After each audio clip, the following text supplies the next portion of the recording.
जाहो बाबा शंकर भगवान, हो विष्णु भगवान, हो दीनानाथ, हो बाबा बैजनाथ, हे माता गौरी, हो दादापुर,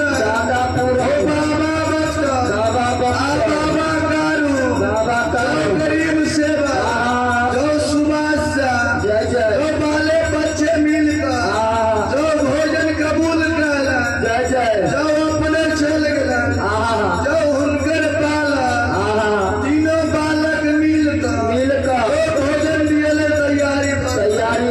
अपना गुरुदेवता मिलकर मिलाकर अपन भोजन लेकर ढेरी सलामी लेकर ध्यान भोजन के लिए अपनों गुरुदेवता के अखाड़ा पर मोस्ताज को दिया।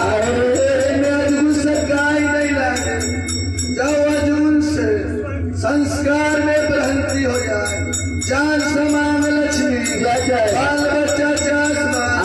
रोजी राजी पाई गौरी, पूजा बारी घोर द्वार से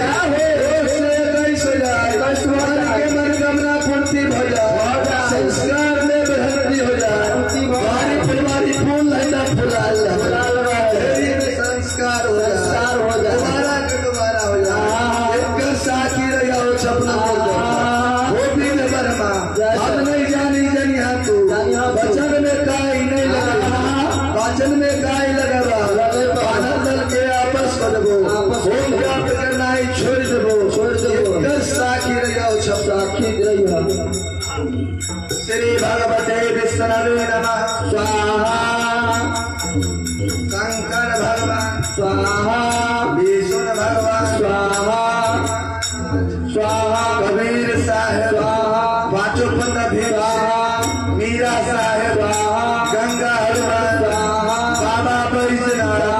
जगन्नाथ स्वामी, विशेषर दानी, बाबा खगेश्वरनाथ, पार्वती जी, मकेश्वरनाथ, भोलेश्वरनाथ, पशुपतिनाथ, बद्रीनाथ, केदारनाथ, भुवनेश्वरनाथ, हे माता गौरी, दादापुर, बाबा बस्तर, बाबा कारी, बाबा सोफरा, घर के देवता, माता बस्ती, बाबा गोरैया, हनुमान जी महादेव, 7 बहिन भगवती, श्याम सुंदर ठाकुर, गंगाराम ठाकुर, चंदेश्वर ठाकुर, रामलोचन ठाकुर, सुन्नत ठाकुर, शिवजी ठाकुर, हीरालाल ठाकुर, दुलारचंद ठाकुर, शिव शंकर ठाकुर, दरगाही ठाकुर, बाबा गांव के दीवान, 10 दीवान, 11 पान, मनसाराम, दयाराम, बलखंडी, गौनीनाथ, बाबा केवल,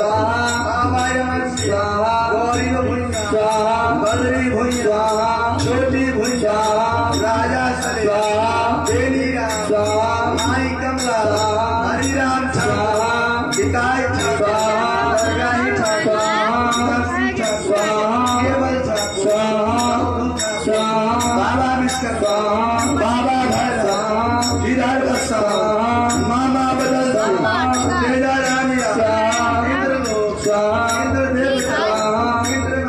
स्वाहा स्वाहा तुलसीदास गणेश जी माता सरस्वती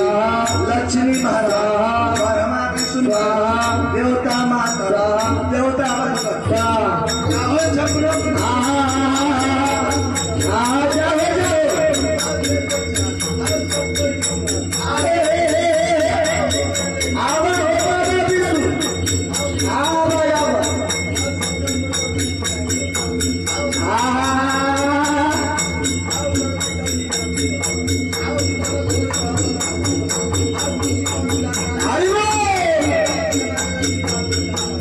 जय जय